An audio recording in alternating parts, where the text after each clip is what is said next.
Shalom Aleichem, mes chers amis, on va continuer Bezrat Hashem, donc la suite de la première Mida, donc des 13 Midot de Rachamim, donc les 13 attributs de miséricorde d'Akadosh Baruch Hu, qui est Mi-El Kamocha. Et donc j'ai dit donc, dans le précédent cours que cette Mida va nous apprendre à quel point Akadosh Baruch Hu est patient, à quel point il subit l'humiliation. Je voudrais rappeler un point très important. On n'a jamais vu quelqu'un un Shabbat qui prend sa voiture à Shalom, essayer de trop chuter au moment où il touche la portière ou il démarre le moteur. On n'a jamais vu ça. Akadosh Baruch Hu, il veut humilier personne. Bien que nous, malheureusement, parfois on l'humilie par notre manière de nous comporter, Akadosh Baruch Hu ne veut pas mettre en avant quelqu'un qui fait une faute en le punissant sur le champ. Il ne veut pas. Il faut savoir que de la Torah, nous avons appris qu'Akadosh Baruch Hu ni il punit, ni il bénit.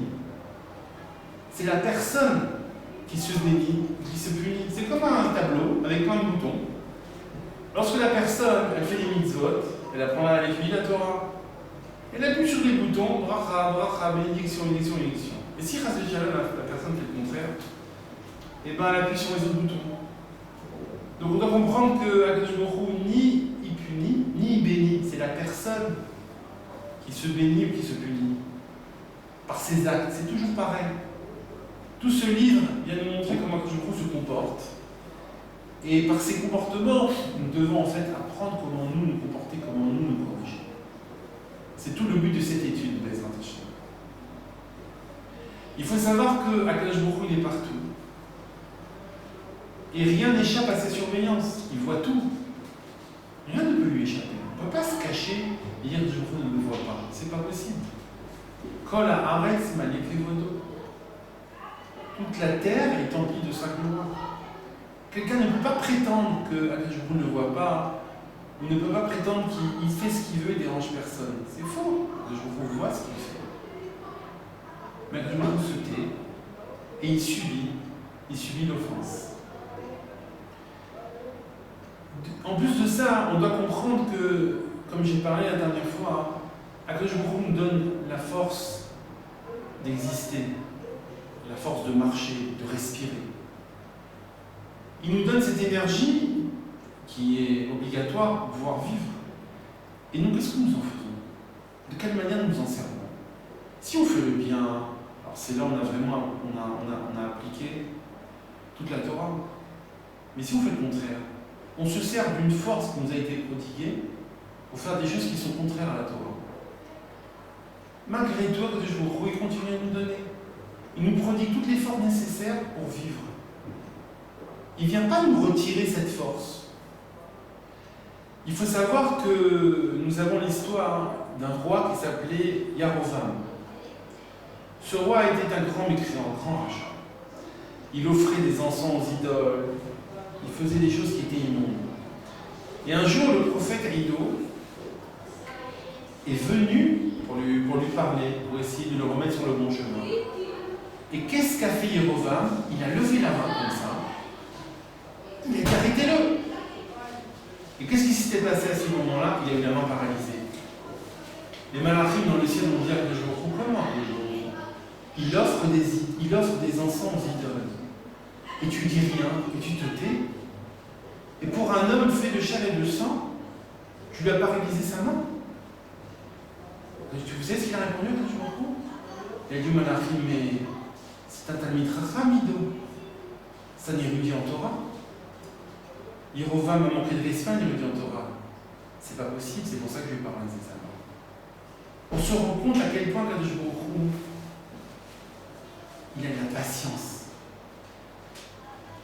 Par contre, pour le tzaddik humilié, il n'admet pas. Il n'admet pas.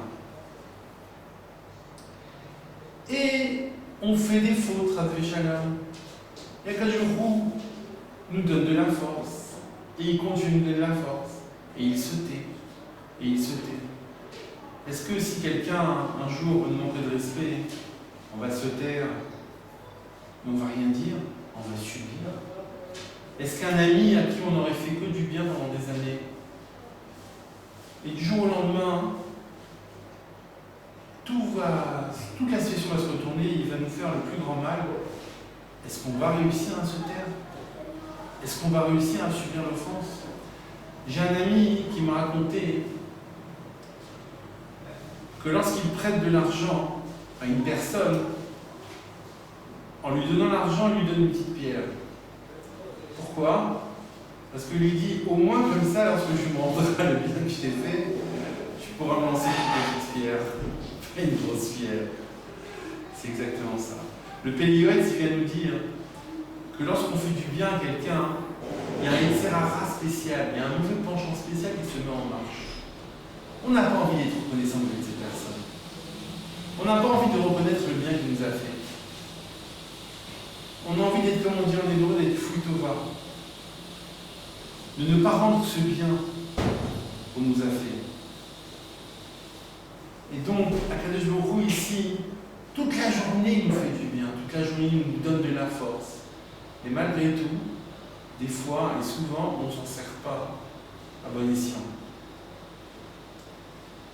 Il faut savoir que le terme mida, donc dans le sens littéral, signifie une mesure. Mais ici, dans le livre, il s'agit en fait d'une expression du comportement d'Akadosh Baruch Hu. Donc c'est pour ça qu'on parle très souvent de tikkun amidot. Tikkun amidot, c'est-à-dire c'est de corriger ses traits de caractère. Et je pense que si Bezrat Hashem, on est capable de comprendre que Akadosh Baruch Hu nous fait du bien toute la journée, sans arrêt, et il se tait, il suit l'offense, le jour où notre femme, notre mari va nous piquer un petit peu, si on veut être à l'image de Dieu, à ce moment-là, on doit subir, on ne doit pas répondre. Même si ça devient une offense, on ne doit pas répondre, on doit se taire. C'est là où on ressemblera à Akadosh Baruch Hu, c'est là où on aura intégré cette mida de quel, c'est dans le sens de puissance. Ezeu Gibor à Kovesh et Kitzro, a dit la Mishnah. Qui est le Gibor, le fort, le courageux, à Kovesh et Kitzro, celui capable de surmonter son penchant.